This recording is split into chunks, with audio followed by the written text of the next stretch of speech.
Brain stroke এই কথাটার সঙ্গে তো আমরা সকলেই পরিচিত। আচ্ছা, ব্রেন স্ট্রোক হলে কি করবেন? ব্রেন স্ট্রোক হলে সার্জারি ছাড়া অন্য কি কোনো গতি আছে? এই সার্জারি কথা শুনলেই আমাদের মনের মধ্যে একটা ভয়ের একটা ভাব চলে আসে, বা মনের মধ্যে একটা প্রশ্ন চিহ্ন চলে আসে যে সার্জারি করাবো। আজকে আমরা এই সব নিয়েই আলোচনা করতে উপস্থিত হয়েছি প্রখ্যাত নিউরোসার্জন ডক্টর অমিতাভ চন্দের কাছে। নমস্কার, আমি ডক্টর অমিতাভ চন্দ। আমি senior consultant and head of neurosurgery R N Tagore hospitals. আমি গত 30-32 বছর ধরে নিউরোসার্জারি পেশার সঙ্গে যুক্ত এবং ডাক্তারি পেশার সঙ্গে 35-36 বছর ধরে আমি যুক্ত আছি। আজকের বিষয়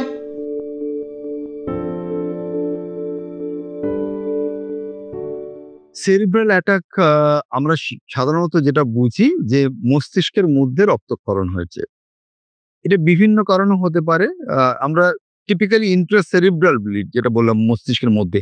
এছাড়াও দেখা যায় সাবঅ্যারাকনয়েড হেমারেজ বলে একটা ব্লিডিং হয়, যেটা খুব ডেঞ্জারাস ব্লিডিং, কিন্তু অ্যানিউরিজম ফেটে গিয়ে হতে পারে। আমি এক এক করে আসছি। ইন্ট্রাসেরিব্রাল ব্লিড বা সেরিব্রাল অ্যাটাক যেটাকে বলে সবথেকে বেশি হয় হাই ব্লাড প্রেশারের জন্য। আমরা বুঝবো কি করে? মাথার যন্ত্রণা, অসহ্য মাথার যন্ত্রণা হলো, এক সাইড প্যারালিসিস হতো, দুর্বল হয়ে গেল বা অসাড় হয়ে গেল, কথা বন্ধ হয়ে গেল, এমনকি রোগী অজ্ঞান হয়ে যেতে পারে। এগুলো হচ্ছে সেরিব্রাল অ্যাটাক মানে ইন্ট্রাসেরিব্রাল হেমারেজের লক্ষণ। এবং এটার আল্টিমেট রেজাল্ট নির্ভর করে ব্লিডিংটা কোন জায়গায় হচ্ছে, মস্তিষ্কের কোন জায়গায় হয়েছে তার উপর কিন্তু অনেকটা নির্ভর করে। আর কিসে নির্ভর করে? যে ব্লিডিং এর সাইজ কতটা। অনেক সময় আমরা বলি যে ছোট ব্লিডিং হয়েছে, পেশেন্ট রিকভার করে যাওয়া উচিত। এই ধরনের রোগীদের যেটা আমরা সবসময় পরামর্শ দিই, যাদের হাই ব্লাড প্রেশার আছে, তারা যেন ওষুধটা মিস না করেন। ওষুধটা নিয়মিত খাওয়া, মাঝে মাঝে ব্লাড প্রেশার চেক করানো, নিয়মিত চেক করানো এবং ডাক্তারবাবুকে দিয়ে চেক করানো। ওই মেশিন হলে একটা রাফ গাইড দেয়, কিন্তু ডাক্তারবাবুকে দিয়ে চেক করানো, অন্তত মাস বিটিন বাদে বাদে একবার চেক করানো উচিত। দরকার হলে ওষুধ একটু ডোজ অ্যাডজাস্ট করতে হতে পারে, ওষুধ বদলাতে হতে পারে। ব্লাড প্রেশারটা যেন খুব টাইট কন্ট্রোলে থাকে। কেননা এই ব্লাড প্রেশার কন্ট্রোল করলে কিন্তু এই রিস্কটা অনেকটা কমানো যায়। আমি কখনোই বলবো না যে ব্লাড প্রেশার খুব টাইট কন্ট্রোলে রাখলে হবেই না, কিন্তু তার চান্স অনেক কমে যাবে, অনেক কমে যাবে। কারণ এই ব্লিডিং কিন্তু, দেখুন, মৃত্যু হয়ে গেলে তো আর বলার কিছু নেই, কিন্তু আপনার লাইফটা কিন্তু একদম শেষ করে দিতে পারে।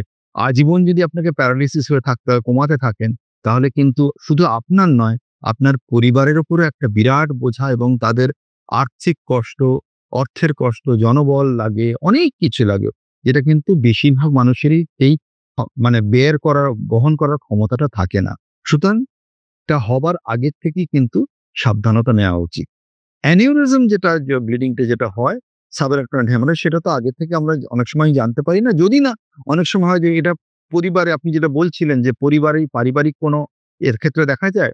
অনেক সময় দেখা যায় যে এক বাড়িতে হয়তো দুজনের হয়তো অ্যানিউরিজম দেখা হয়েছে, তখন হয় কি, অনেকে অ্যানজিওগ্রাম করে নিল ব্রেনের, যে অ্যানিউরিজম ধরা পড়লো। সেই অ্যানিউরিজমটা কিন্তু চিকিৎসা করা উচিত।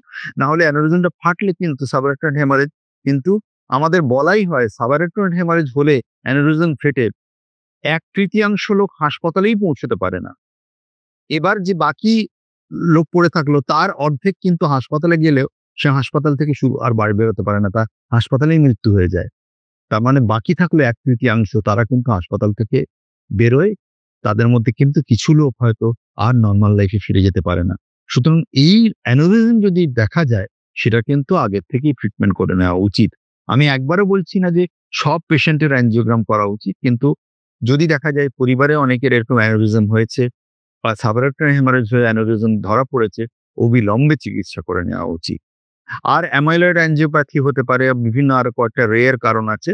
সেগুলো যে বিরাট কিছু কন্ট্রোল করা যায় তা নয়। কিন্তু ব্লাড প্রেশার রেগুলেশনটা কিন্তু ইজ ভেরি ইম্পর্টেন্ট সেরিব্রাল হেমারেজের জন্য।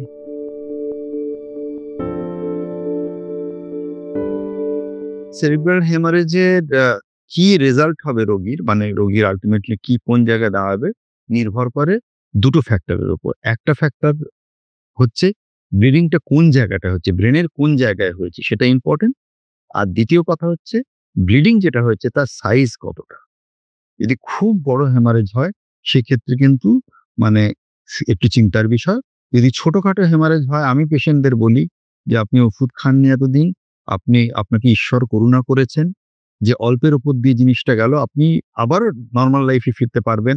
হয়তো একটু প্যারালাইসিস এখন আছে, আপনি ফিজিওথেরাপি করলে ওটা ঠিক হয়ে যাবে। কিন্তু এখন it's a warning for you. ঈশ্বর কিন্তু আপনাকে সাবধান করে দিল যে এবার কিন্তু সাবধান হওয়ার সময় এসেছে। ব্লাড প্রেশারটা কিন্তু খুব টাইট কন্ট্রোলে রাখতে হবে।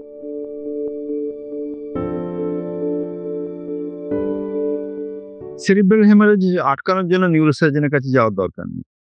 সেরিব্রাল হ্যামারেজ আটকানোর প্রধান চাবিকাঠি হচ্ছে ব্লাড প্রেশার কন্ট্রোলে রাখা। সেটা ভালো জেনারেল মেডিসিনের ডক্টর বা যদি কেউ কার্ডিওলজিস্টকে দেখানো পছন্দ করেন, অবশ্যই দেখাতে পারেন। কিন্তু নিউরোসার্জনের খুব একটা আটকানোতে রোল নেই। একবার হ্যামারেজ হলে তখন নিউরোসার্জন সেটাকে অপারেশন করে ক্লটটাকে বার করলেন। তারপরে পরবর্তী চিকিৎসা করলেন। কিন্তু এর প্রধান ট্রিটমেন্ট কিন্তু হচ্ছে প্রিভেন্টিভ মেজার। এটা সবথেকে ইম্পোর্টেন্ট। কারণ একটা বড়সড় হেমারেজ হয়ে গেলে আমরা অপারেশন হয়তো করলাম, রোগী হয়তো বেঁচেও গেল। কিন্তু সে হয়তো একদম স্বাভাবিক জীবনে ফিরে যেতে পারল না। একটু প্যারালিসিস, একটু উইকনেস রয়ে গেল। এগুলো কিন্তু হতে পারে। আর এটা কোনো বয়সে হয় না। এটা ন্যাচারালি যত বেশি বয়স বাড়ে হাই ব্লাড প্রেশার এগুলো দেখা দিতে আরম্ভ করে। কিন্তু আমি ৩০-৩৫ বছরের মানুষেরও দেখেছি হাই ব্লাড প্রেশারের জন্য সেরিব্রাল হ্যামারেজ হতো।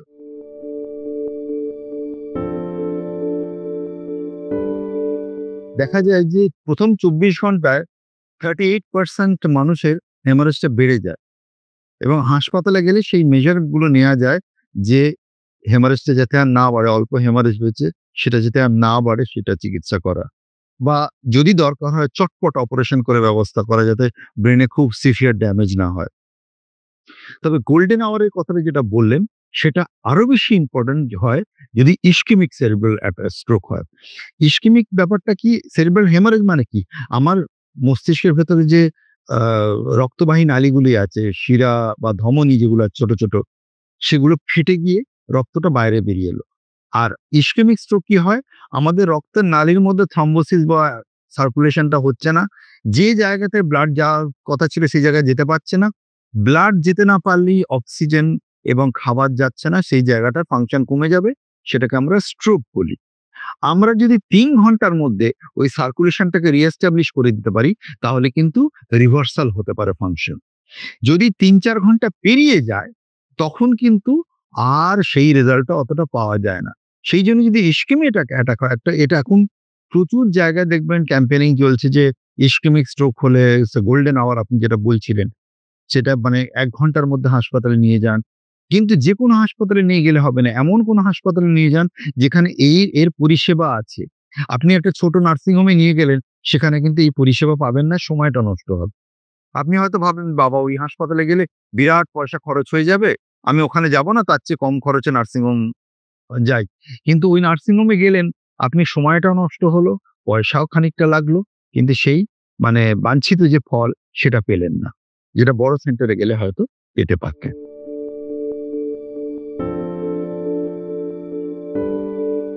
100% আটকানো গ্যারান্টি কেউ দিতে পারে না। কিন্তু আমরা যেটা করতে পারি, তার চান্সটা অনেক কমিয়ে দিতে পারি। কিভাবে করা যেতে পারে? বেসিক কিছু খুব কমন সেন্স মানে খুব সিম্পল জিনিসটা। কোনো কমপ্লিকেটেড জিনিস নয়।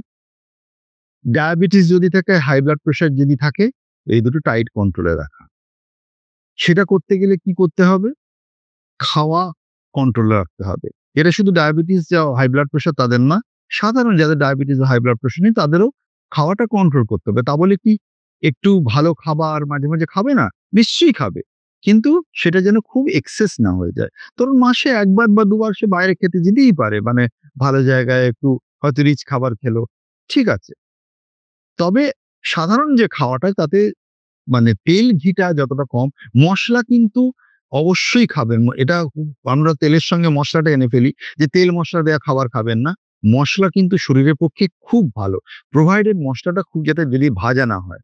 এই আমরা যে মসলা পাবো জিরে, তারপরে ধনে বা লবঙ্গ, এলাচ, দারচিনি প্রত্যেকটা কিন্তু আ শরীরের পক্ষে ভীষণ ভালো।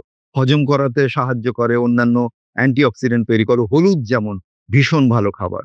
সুষম আহার করা, পর্যাপ্ত বিশ্রাম নেয়া। মানে আমরা এখন সবসময় সাফল্যের পেছনে দৌড়চ্ছি। কিন্তু নিজের শরীরটাকে বিসর্জন দেওয়া নয়। আর ব্যায়াম করা নিয়মিত, কিছু অল্প হলো। আমি একবারও বলছি না যে ধরুন আমি ৬০ বছরের একজন মানুষকে বলব না যে জিমে গিয়ে একদম ভারী, ভারী ওজন তুলে ব্যায়াম করতে, সেসব করতে হবে না। আর ব্যায়ামটা করবে নিজের জন্যে, কারোর সঙ্গে কোনো কম্পিটিশন এর জন্য নয়। আমি অনেক অল্প বয়সী ছেলেমেয়েদের দেখেছি যারা জিমে গিয়ে এমন ব্যায়াম করেছে সেটা আরো হিতে বিপরীত হয়েছে। ওর সঙ্গে ও ১৫ কিলো তুলেছে, আমাকে ২০ কিলো তুলতে হবে। এগুলো খুব ভুল জিনিস। এই জিনিসগুলো করবেন। আর এই বেসিক জিনিসগুলো মেনে চললেই আপনার অনেক, অনেক সমস্যার সমাধান হয়ে যাবে। আর একটা কথা, ভালো মুডে থাকবেন। লোকজনের সঙ্গে সম্পর্ক রাখুন। বন্ধুদের সঙ্গে সম্পর্ক রাখুন। প্রচুর হাসুন। হাসাটা কিন্তু is a very good thing for your life. অসংখ্য ধন্যবাদ ডক্টর অমিতাভ চন্দ্রকে আমাদের সময় দেওয়ার জন্য। আমার আরো পরামর্শ যদি পেতে চান তাহলে অবশ্যই দেখতে থাকুন মেডিটিপস। ভিডিওটি ভালো লাগলে অবশ্যই একটি লাইক দিন এবং শেয়ার করুন এই ভিডিওটি, কারণ আপনার শেয়ার করা এই ভিডিওটি হয়তো আরেকজনের উপকারে আসতে পারে। আর হ্যাঁ, যারা মেডিটিপস এই মেডিকেল রিলেটেড চ্যানেলটি এখনও সাবস্ক্রাইব করেননি তারা সাবস্ক্রাইব করে নিন আমাদের এই চ্যানেলটিকে এবং পাশে থাকা বেল আইকনটিকে প্রেস করে দিয়ে অল বাটনটিকে ক্লিক করে দিন, যাতে নতুন ভিডিও আপলোড করলেই তার নোটিফিকেশান পেয়ে যান আপনারা।